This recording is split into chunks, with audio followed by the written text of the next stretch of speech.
Well, welcome back to this week's episode of the We Got It podcast. We have had a phenomenal week in basketball, and so we are going to dive right into things, just like recapping all of the glory that was this week of Spartan basketball, and I'm so excited. And then after we cover the two basketball games this week, we have a very special We Got It Covered segment with the Matt Sheehan of Locked On Spartans. So we're really excited for that. Hopefully you guys are excited for that as well. So stick around for the second segment because you're not going to want to miss it. Yeah, don't go anywhere.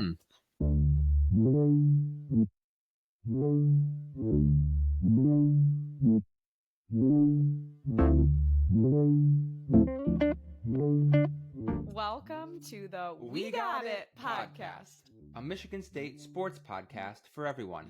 We're Jonah and Abby, a husband and wife who's probably a little too obsessed with Spartan sports. And we want to share a little bit of that obsession with you, from casual fans to die-hard bleed green fanatics. And we want to make following Spartan sports easy, enjoyable, and engaging for everyone.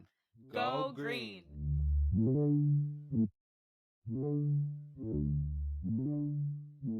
Well, Abby, we are coming off the heels of a fantastic week for Spartan Hoops.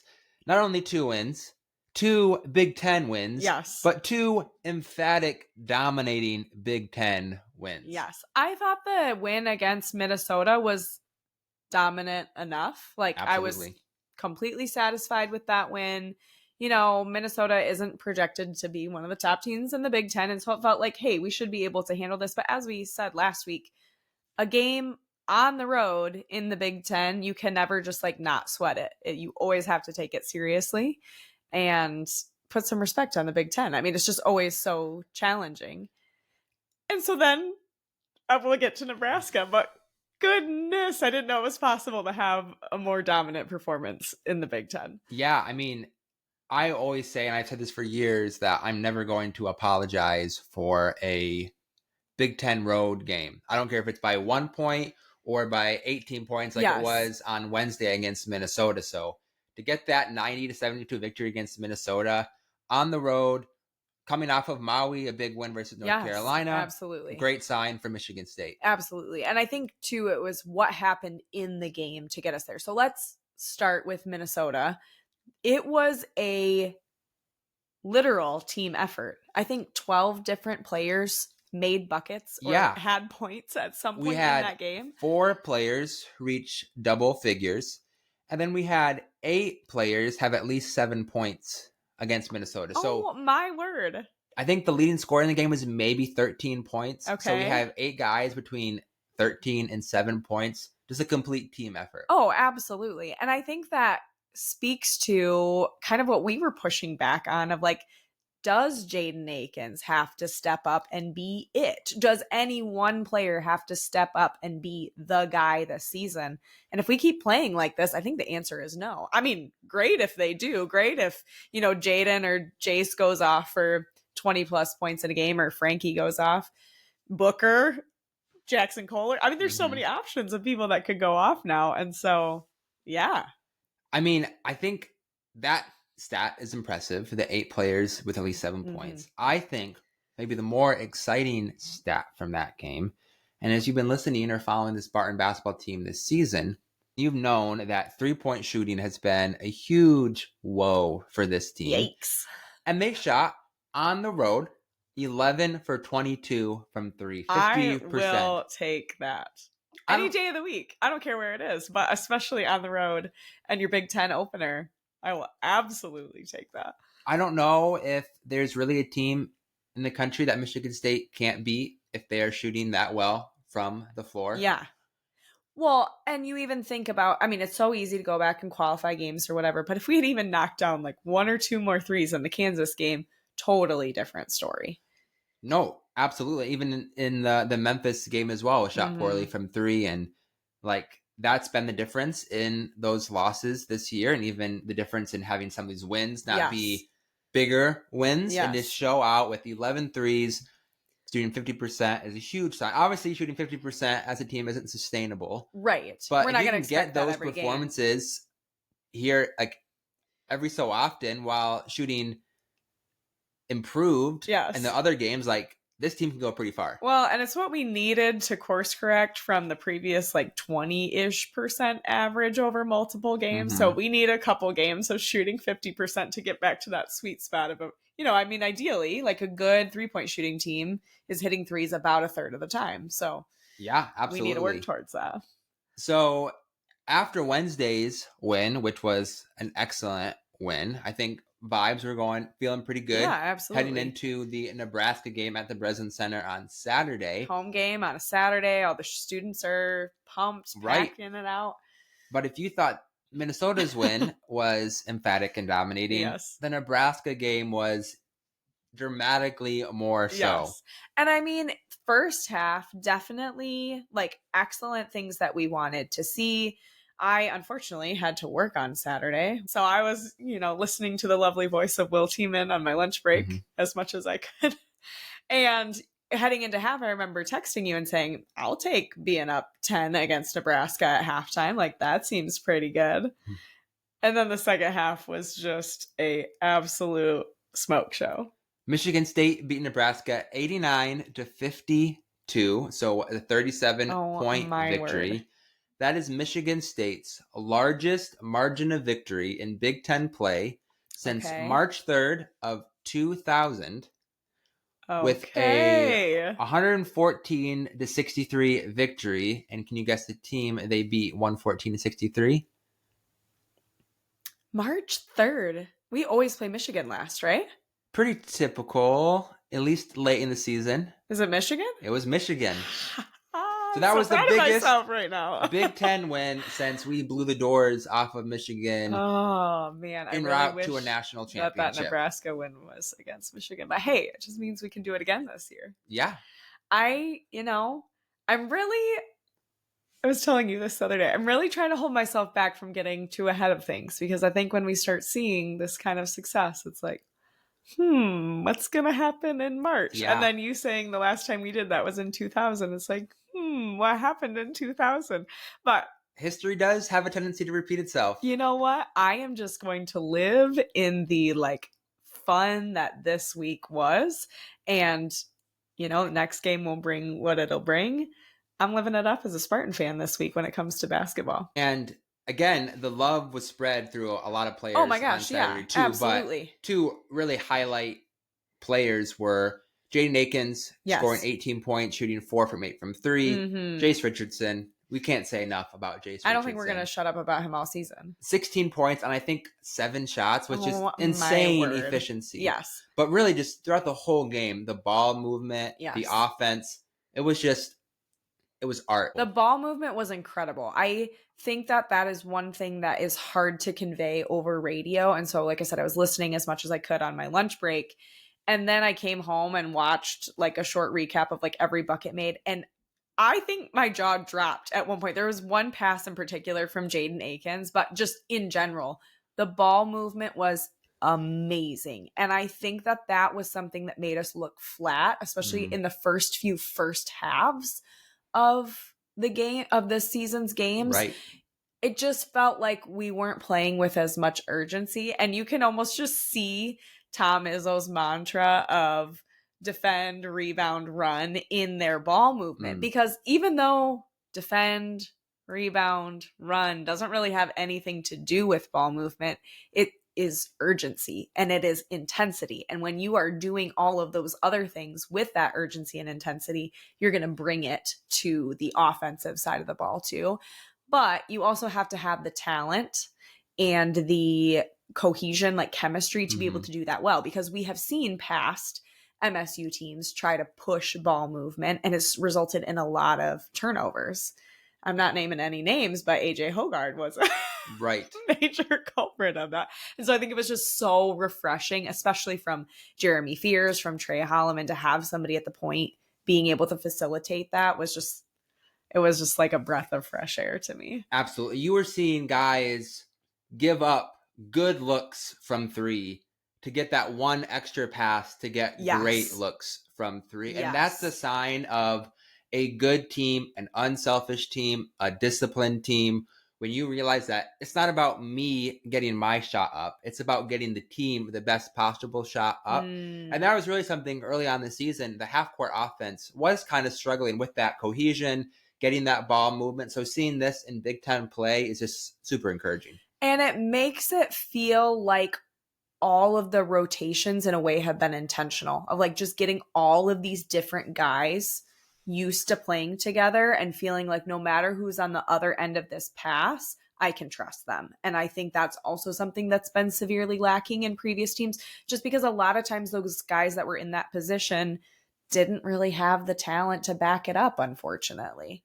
Yeah, I mean, just all around, like, you can't say enough positive things about Saturday. It's hard to take any negatives away. Yeah. One thing that I thought was kind of telling to maybe the difference between this year's team versus the teams of the last 2, 3, 4 seasons, Izzo said in his press conference after the game is, one thing everybody knows about me is how much I love winning.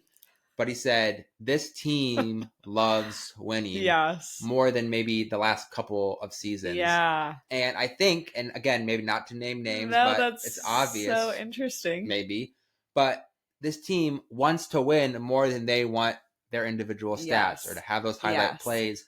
And you saw that with an 18 and a 37-point victory in Big Ten play. And that's so interesting that he used that language, because for those of you who tuned into our podcast episode with Will Tiemann, which if you haven't, please go listen to it.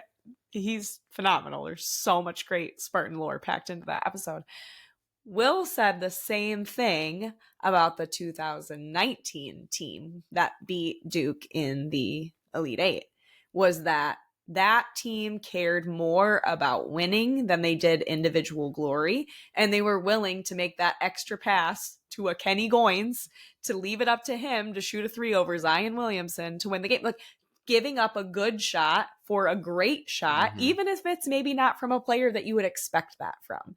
And I love that. It just, there seem to be patterns and things that are happening that are indicative of things that gave us success in the past, but also with just like so much talent in this team. And this, it seems like the last 3 or 4 years, there has been something lacking from this team. Not necessarily that there hasn't been talent. Yeah. But it's kind of that X factor. Maybe not in the bigs, but yes, there's been talent. This X factor that's missing that it seems to have this year that has paid off early so far. Absolutely. I do want to mention a player that I think we have kind of highlighted after Maui, but who I was just really impressed with from both Minnesota and Nebraska, who I feel like has continued to step up in a big way, is Xavier Booker. And I think we've all been waiting for that. And I think for him especially, it is huge to have repeated, consistent success. I think so much of it, you know, from my third party observing, I probably don't know what the frick I'm talking about, viewpoint, like, I think confidence is a huge thing for him. And if you're constantly going in the game and making mistakes and getting pulled back out and got your butt set on the bench, like, you're not going to build those patterns or belief or trust in yourself that you're going to do what you ought to when you're in the game.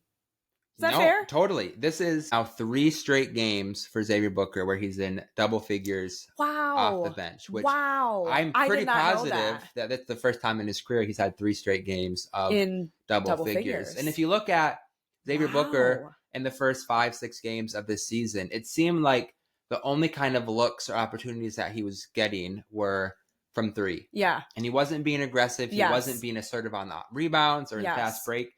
But in these last 3 games, he has had that motor we've been looking for. Yes. He's had that aggression that we've been looking for, and scoring really in 3 different ways.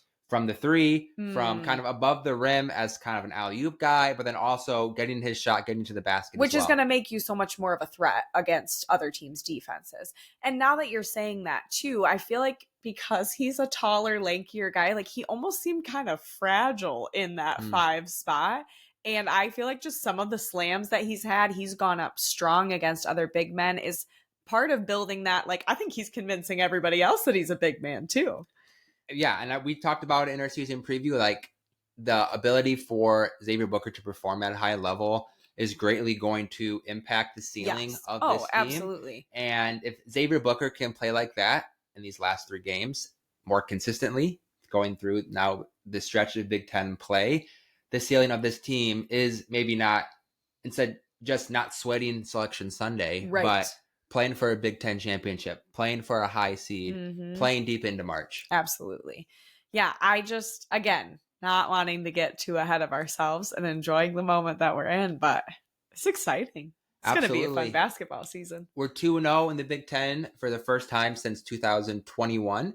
So off to a good start. I think banking these 2 early Big Ten wins before we have a couple more bye games to end the year going into the stretch of Big Ten play. It's just great to be able to have, maybe not a cushion, but to have that good start where you're not having to start January playing catch up in the Big Ten standings. Absolutely. And our guys have a little bit of a break coming up, right? We've got almost 10 days. Well, now 9 days, yeah. 8 days by the time this airs of no Spartan basketball, which makes me very sad. But I think our guys deserve a well-earned break. I mean, they ground out 3 games at Maui, Thanksgiving, came back, did a road game opener for the Big Ten, came home and played another Big Ten game. It's finals week for these guys. Like, whew, you deserve a break. And you can go into that break feeling good about yourself for the rest of the season. Exactly. I want to be better about doing something that we've been talking about doing for a long time, which is having a player of the week for each episode. So I'm going to let you, put you on the spot, and let you pick your player of the week this week. Who would you say and why? I mean, I think we've already talked about it, but I think just the consistency we've seen from Xavier Booker these last 2 games has been huge. Yeah. And off the bench, having that much impact on the stat sheet, being that an energy guy, it seems like we've been asking, like, we need him to just like be more assertive, have more energy, have more confidence, and he's shown all those things. So yeah, I think Xavier Booker for me, even though we've had some other very notable and deserving candidates. I know it's a tough week to choose Xavier this Booker. Week. I do want to say, because you've also talked about how you wanted to have a coaching highlight. Okay, I love it. And we're going to have one this week. Okay. But Tom Izzo hiring Sadie Washington from Michigan to coach the big men has had a massive impact on this team.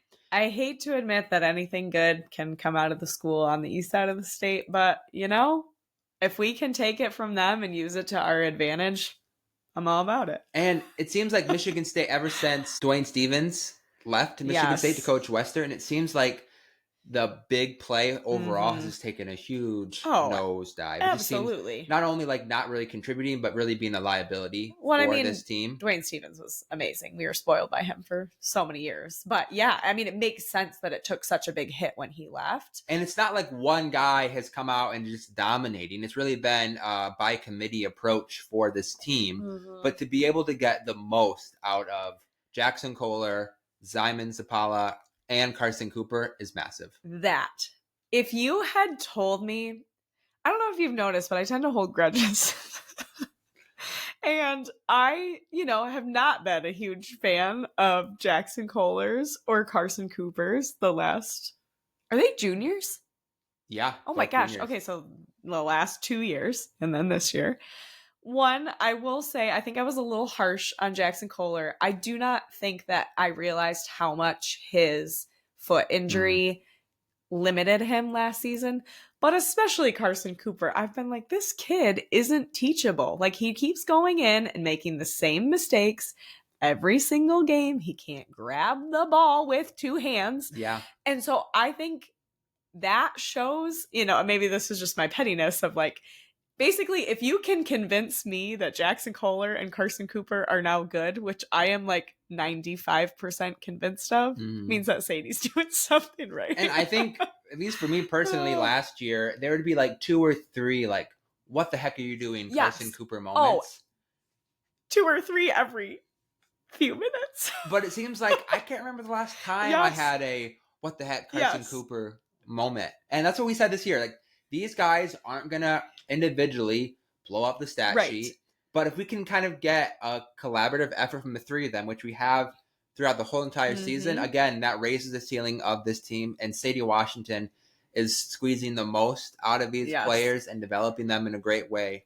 Well, and I think about how much it wears down the other team's defense too, right? Like, you think about playing a Memphis with Dane Danger, or you think about playing a Kansas with he who shall not be named.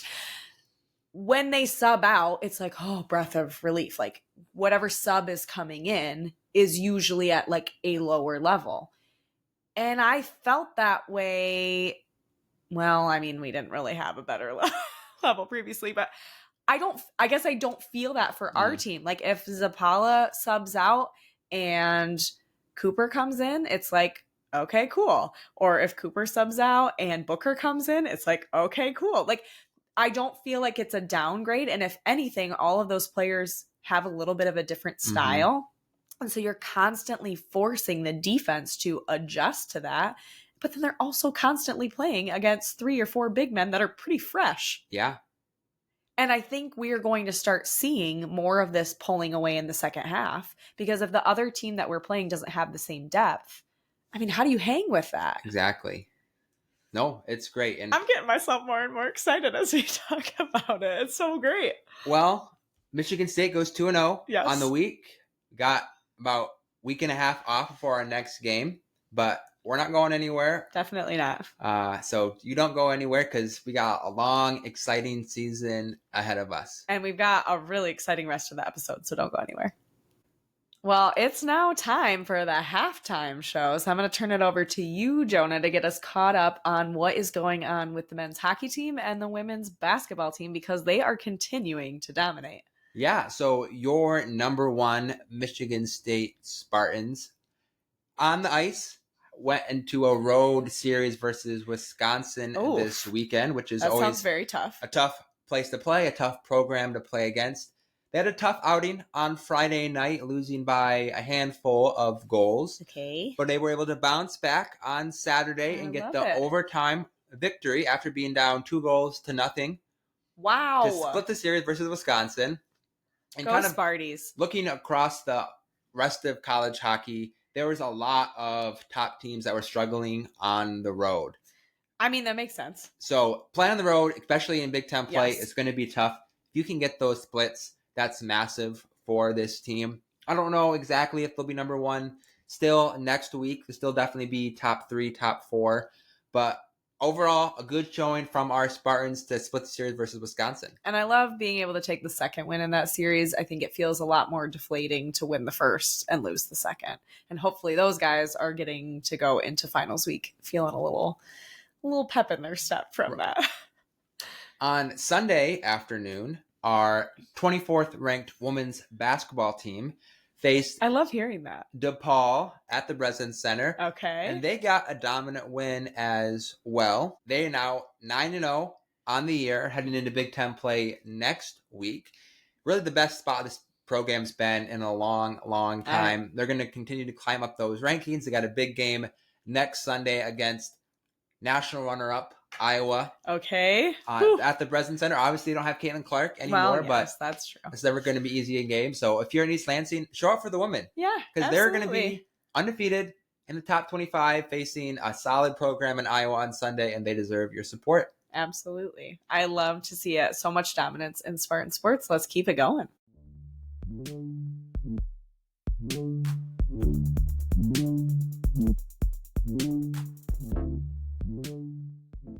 All right, guys, we are here for a very special We Got It Covered segment with the Matt Sheehan of Locked On Spartans. Wow. That's the nicest anyone's ever been about me. Oh, my God. Thank you. That's a wow. Hey, you've been doing this a lot longer than us. You're kind of like the matriarch or the patriarch. Wow. When you started with the M, I thought you were going to say like the most mentally ill out of all of us. And like that's also true. I will also accept that as well. Whatever you want to call it. I will say, I was telling a random Spartan fan about this episode today, and I was like, yeah, I'm really psyched we're going to have Matt Sheehan of Locked On Spartans on. And the kid was like, hey, I know that podcast. And I was like, man. Wow, I feel so cool right now. And I feel even cool. So thanks so much for joining us. My ego's out of control right now after hearing that. Thanks a lot, guys. Wow, you guys are the best. I'm having a great time already. Absolutely. Well, we're excited for this segment. I know for our listeners, you guys are used to our We Got It Covered segment where we dive into a topic or a rule about Spartan sports to make sure that you got it covered going into games. But this week, Matt's got us covered. I hope. Oh, yeah. And we're going to play a little hot or not with Matt. We're going to throw some takes at you, Matt, and you're going to have to tell us if that's hot or not and kind of your thinking behind those. Hot or not MSU edition. Yes. Let's just preface Bring it with on. that. I like that. Let's go. We'll go back and forth between football and basketball takes. So you kind of will be able to get both on this segment. We're making you have to think about both things. That's all I do anyway. So perfect. That's Absolutely. yeah, Hopefully you've ready already to thought roll. about some of these. Yes. Things. But yeah, this is off the cuff. Matt has not seen any of these takes, so he's not prepared in the slightest for these. No.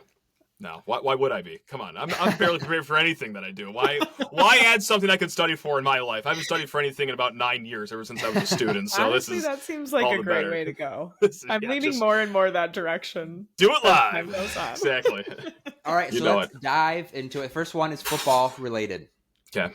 Obviously, we're coming off of a disappointing football season with a lot of expectations coming into year 2 for Jonathan Smith. So the take is if Jonathan Smith doesn't get to 7 wins in year 2, that will be considered a disappointment. That's not hot. I love that. I love that because I thought that this year you had to make a bowl game. I get it. Rebuilding year. We reuse that word ad nauseum on Lockdown Spartans. Like, this is rebuilding year. This is rebuilding year. Like, but still, got to get to 6 wins in the transfer portal cycle. And the schedule, yes, you do have some dogs on that schedule. And not to, mention Oregon, Ohio State, but also Indiana. Like, what gives? I did not appreciate that being good out of nowhere. That I did not appreciate that. But still, nevertheless, especially after the Iowa game, you're just sitting 2 wins away from reaching 6 wins. That should have been the bare minimum for success. Now, does that mean that we got to restructure everything for next year? Like, it's a bowl game next year success? Like, no, I still think that 7 or 8 wins next year has to be it for that to be deemed a success. You got Childs most likely coming back. You got Nick Marsh most likely coming back. Those are good cornerstones. We'll see what they do in this offseason, but yeah, it's not a murderer's row schedule next year as of yet. Of course, everything can change in the offseason, but no, just because, you fell a little short in year 1, I'm not going to adjust the expectations for year 2 by that much. I like that. It's got to be 7 minimum. Yeah. I like that too. You can't qualify next season by what happened in this season. We still got to I just don't think grinding. so. Yeah. You have to continue the same progression, I think, for this rebuild. Definitely. I think so. Yeah. All right. You ready for round 2? I think. Okay. We'll see. This is basketball. Okay. In light of the early season success in basketball, Michigan State will get at least a share of the Big Ten championship. Is that hot or not? You're catching me at a good time right now. No. No. How could you watch that game against Nebraska and think anything else other than banners hanging up in the rafters of Breslin Center? And look, I know that it's Nebraska. Like, that's not a storied blue blood by any stretch of the imagination, but like, that's a decent team. They were 7-1 going into that game. Their only loss was a close one against St. Mary's. They beat Creighton. They're really good defensively, and they hung up damn near 90 points on them. And they beat them by 40. You just don't do that in conference play. And I understand, Minnesota's not great shakes either, but still, anytime you win on the road in decisive fashion like that, oh, Lordy. Oh, God. I mean, like, how could you not? Especially off the heels of beating top 15 North Carolina. And I know they're not the top 15 anymore, but that's beside the point. They were when we beat them. They were at the time. Exactly. And you've looked really good doing it, save for the last 2 minutes of regulation, but the other 43 minutes of game time, you looked really good doing it. And also look around. Yes, Michigan, okay, they look fine. Purdue, they're looking fine, but no one's looking like a world beater in this conference just yet. I know it's very early in the season, but oh man, tying with the fact like this looks like the MSU basketball that we've grown up to love of just effort, rebounding, defending. I do have dreams of a banner. I am letting this get way, way, way too high in my head way too quickly, but we've been starved, guys, for basketball success, haven't we?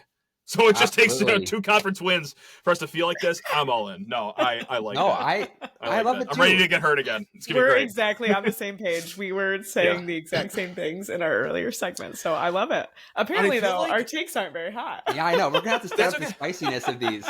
All right. I feel like 13-7 though wins the conference this year. Like, you can stomach 6 losses and maybe still have a chance. I don't know. It's going to be a crazy Big Ten year, but Yeah. the fact you're getting off the blocks with 2 decisive victories, I'm letting that get way into the head right now. I can't stop myself. I like the start we're on so far. Yeah. We're the vibes are high. It's in East positive Lansing right now. It's upbeat. Yep. Shout out to basketball. Let's go. There we go. Well, we're gonna go to football now, so we'll see if the vibes are see. still Okay. All All right. So obviously, Michigan State's recruiting class this 2024 or 2025 was not what we were hoping or expecting it to be.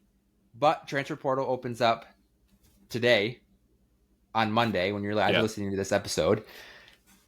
I don't know. Do you want me to tell you what Michigan, or do you know what Michigan State's transfer portal ranking was last year, according to Rivals? Oh, was it like 15th?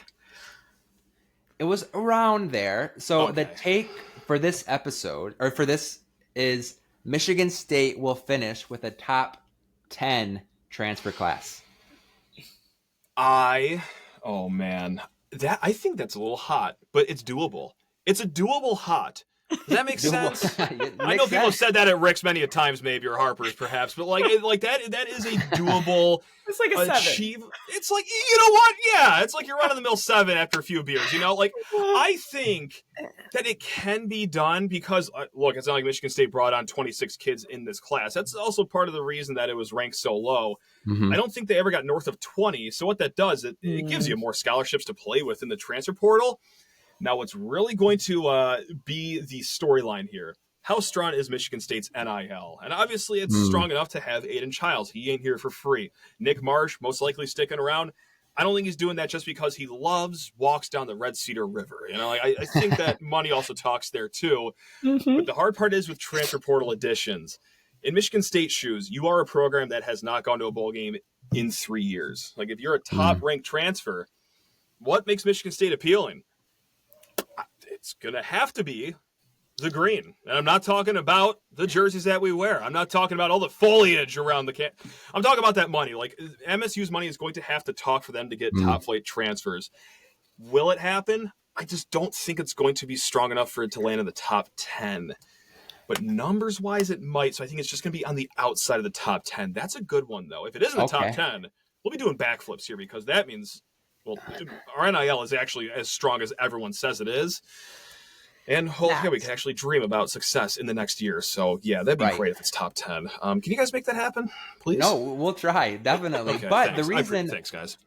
I thought about doing top 15 or top 20, but it didn't seem spicy enough. Hot enough. Actually, look, according to Rivals, Michigan State had the 7th ranked transfer class last year. No way. Yep. Okay. And granted, I think they brought in like 26 bodies, so it was a pretty big class, and you had some of the guaranteed guys like Childs and Belling. You brought so many from Oregon Tanner State. Miller. So you don't have those guaranteed top transfers in, but I think it's at least, like you said, it's a possible hot. Doable.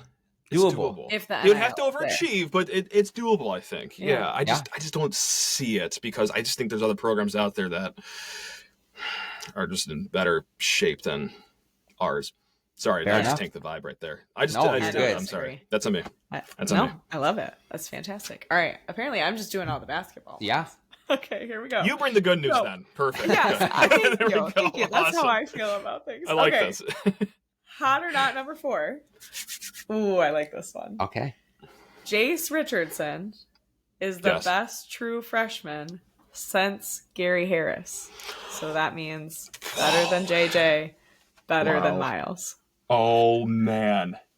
I am going to go hot take on that one just because of what Jaren Jackson offered defensively. Just on that side of the floor alone, what he offered on that side was he was the human eraser on any help side defense, or if he's just posting up someone straight up. I mean, he was also solid on the perimeter too, which you don't see out of big men in college basketball. No. So I think just for defense alone, I'm going to slot our guy Jaren Jackson ahead of Gary Harris, but you also got me right just in the nostalgia feels because I was a student at State when Gary Harris was there. Oh, I love it. So I love it just makes me think of my old time there. I actually had a coaching basketball class. Gary Harris was in that class. We did a one-on-one drill together.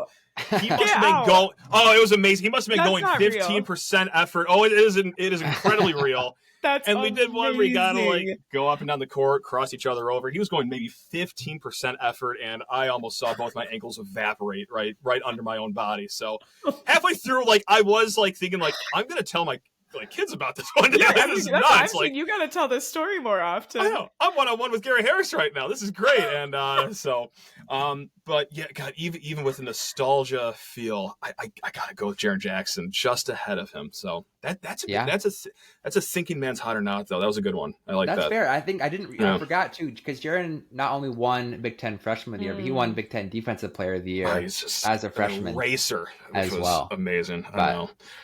It's a good turn. I like that. No, I like that's that great. one. I think it's hard to beat the impact that Jaren had on that team. I think it's too like because that season and the way we wanted it, it's kind of easy to forget about how much of an impact he had for that 1 year. But wish I could forget about the end of the season there. Yeah. Okay, but I am going to clarify. So then, would you put Jace ahead of Miles Bridges? Oh man, I'm not letting you off easy on this one. No, you're not. I really thought I could skate by that one. No, we're gonna slot Miles ahead as of now. Okay. As of now. Okay, that's fair. Oh, that's so tough though. But God, Miles did just take over completely. Like he was the team his freshman year. It was It was just the Miles Bridges show, and then whatever supporting cast member wanted to step up. Whereas Chase is so good, but like there's plenty of help around him. But yes, right. God, that was tough. Yeah, you did not let me skate out of that one easy. Maybe we'll have you back later in the season and ask you that again. We'll see where you know what? Put a pin in that one. That is a good one to throw a pin in. Yes. I love it. All right, so we're probably going to bring the vibes down a little bit again. Excellent. Let's go. It's a roller coaster. I love this. This is great. I think this is a pretty spicy one. Okay. Oh, okay. Aiden Childs will, before he's done as a Spartan, will be an all Big Ten player. So that's first, second, and I'll even go on honorable mention with Childs. Okay. Does that is a hot take? Though? That is a hot take. First or second team. Okay, we're taking away honorable mention. Only first or second team that get the spice level up. I am okay. Oh God. Oh Lordy. OG Willikers. I don't think it happens. I don't think it happens because this is how scared I am of the offensive line, I think. Yes. Obviously, they want to shore that up in the transfer portal. That is incredibly easier said than done. Transfer portal offensive linemen are not that easy to come by. And what we just talked about a few minutes ago, you're going to have to entice them because do you know who else is after good offensive linemen in the portal? Well, just look at any logo out of the Power 4 colleges. Like, they are going to be a hot commodity. I don't know if Michigan State can get the instant impact guys. I'm not saying that the offensive line is his only problem, but certainly that's going to help a quarterback. That's step one of making Childs as comfortable as humanly possible. I just don't think Michigan State will surround him with enough pieces for him to be one of those top two Big Ten quarterbacks. Can it get better than last year? Well, boy, howdy, I hope so. It's going to have to, guys. But man, top one or two, I think it's too hot. All right. I like that though. I want to will that into existence, but I guess we'll just have to go to more games, me and Abby, because like we said, we're undefeated when we're both at Spartan Stadium. This is incredible. So, yeah, right.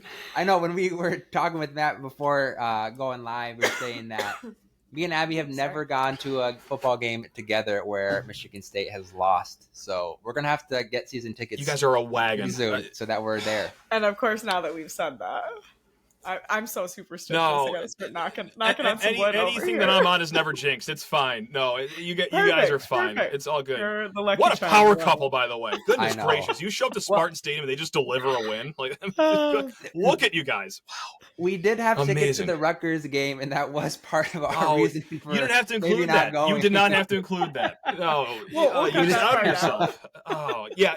You do have to edit that part out. Test the theory because you have been to games without me. True. And we have lost. So it's not just like a... Okay. I feel like we tested it a little bit. We have tested the waters, and it's definitely when we're together. I'm over here knocking on my wood. So strength in numbers. You guys got to be together. Okay. I like that. Jonathan Smith should hear this, and they should throw you complimentary season tickets. No, and it's been transportation. a running joke because we'll talk about things about like that the football team needs to implement, and then sure enough, next game it happens. So maybe he's secretly listening. Yeah, I mean, he might be. Maybe we'll just get some season tickets showing up in our mailbox. I don't know. I think so. I'd love it. With the limo for every single game to and from. It's good. Yeah, that would be great. Absolutely. Driving back from East Lansing. How expensive could it be for the program? Yeah, come on, not bad. Not bad. Come on. All right, another hot take. The basketball team will be. Why are you moving my hot take? I'm pulling the schedule. Oh my goodness! Yeah, we can go over it. You're messing me up. Okay, I had to make sure I got the date right. The basketball team will be 17-2 going into the game versus Illinois on January 19th. Let me just go over the schedule. That way you kind of know what you're working with. All right. So right now, stand at 8-2. Yeah. So that is the next, nine games that we got to win in a row. So the next 3, we got Oakland, Florida Atlantic, Western Michigan. So I think that's pretty safe 3 to get us there. Knock on wood. Yep. But then we got at Ohio State, home versus Washington, at Northwestern, home versus Penn State. Ooh. Is that it? That's it. Whoa. When you lay it out like that, but here's the thing. And this is very easily researchable and Googleable, but I just feel like when we go to Northwestern, no matter how good or bad Michigan State is, it is a battle down there in Evanston. I just don't have good vibes. Please tell me that Boo Booey is gone. Boo Booey is. See, I won't believe it until I see it. I can envision all of Spartan Nation in the first half watching that game and just being like, when is he going to come out of that locker room? It's never like, Booey. It's he's never somewhere. Boo. It's always Boo Booey. Oh my God. We just awakened PTSD in Matt right now. We need to make sure that he's doing this all right. I'm seeing ghosts right now right in front of me. I'm seeing just Boo Booey drain 30-footers right in front of my eyes right now. I don't even see the laptop screaming it anymore. Not a hot take. We do it. Okay. I know. You know what? I was love scared. it. Yeah, and I liked Ohio State going into this year, but after seeing them get rolled by about 80,000 points against Maryland, I know they got the issue with Aaron Bradshaw going on down there. It's like maybe they're not as scary of a team as I thought they were going into the season. That's also a really weird venue to play. I feel like it's always somewhat lifeless down there at Value City, whatever they call it now these days. I mean, it is Ohio, so makes sense. It is Ohio. You know what? And it's not a basketball state, so maybe lackluster environment. No Boo Booey. Screw it. That's not a hot take. 17-2 Spartans. I like the ring of that. Oh, that sounds awesome. Here we go. What's happening? That's what I'm talking about. The vibes I like are that a lot. incredible right now. All right, do you want me to take one of the burdens of the football hot take off? Let's see how hard we can dive these. Yeah. The last 2 are actually basketball, so we're done with the football. Oh, this is great. Takes. Wow. See, I just get to do all the good stuff. Yeah. Wow. End on top. Right. This is awesome. All right. Are you down for 2 more? Absolutely. Yeah. Okay, here we go. Let's get nuts.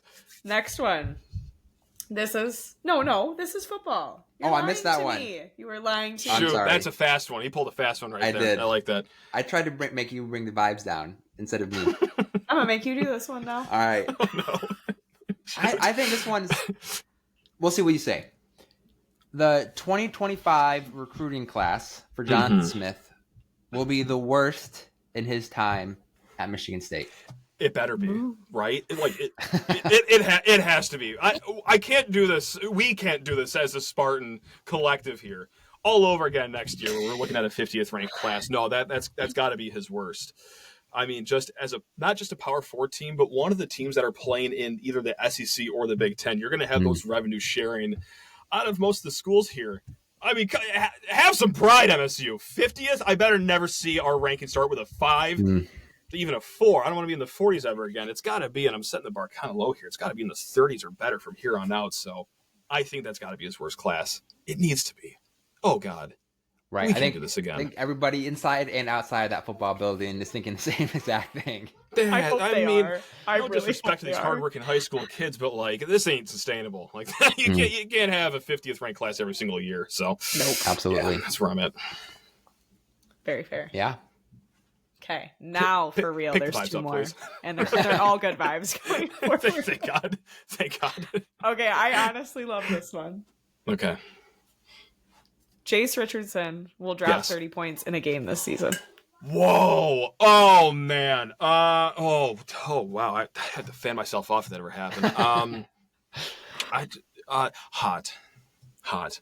Just because of how much depth there is with Michigan State, like they are truly a 9-10 deep team, not just out of just like desperation of foul trouble and we just need to field guys in the court. Like it's legitimately a talented team. So I feel like there's just too many slices of the pie for him to ever have the ball enough to go for 30. Is he talented enough to go for 30? Like, should it be like a 7-man rotation one day? Absolutely he is. I get emotional watching this guy. He drives to the basket and he doesn't just get scared and looks for a kick out of desperation. Like, no, he looks to score. And he does it quite often. That is speaking my language. I love it. Amazing. I've been saying this for weeks. Yeah. I love it. It's gotten to the point now where against Nebraska, like he cuts to the lane and he's 2 dribbles in. It's like, put the points up on the scoreboard. This is going in. It's and how automatic. many times have you said that? He is automatic. It's amazing. So can he? I think he could. But like, I just don't think there's enough like minutes. Yeah.